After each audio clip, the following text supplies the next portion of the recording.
জাতীয় বিশেষ অর্থনৈতিক অঞ্চলের উন্নয়নে ৩ ধাপে ২০ বছর মেয়াদী পরিকল্পনা গ্রহণ করেছে বাংলাদেশ অর্থনৈতিক অঞ্চল কর্তৃপক্ষ বেচা। সকালে এক কর্মশালায় এই কথা জানান সংস্থার নির্বাহী চেয়ারম্যান চৌধুরী আশিক মাহমুদ বিন হারুন।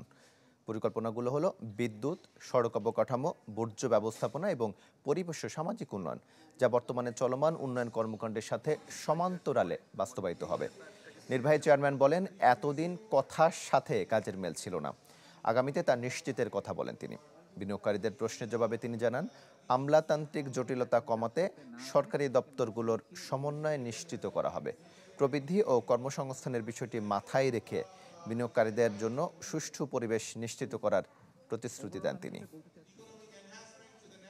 ১০০টা ইকোনমিক জোন আসলে বাংলাদেশের কোনোভাবেই দরকার নেই, এই মুহূর্তে তো দরকার নেই।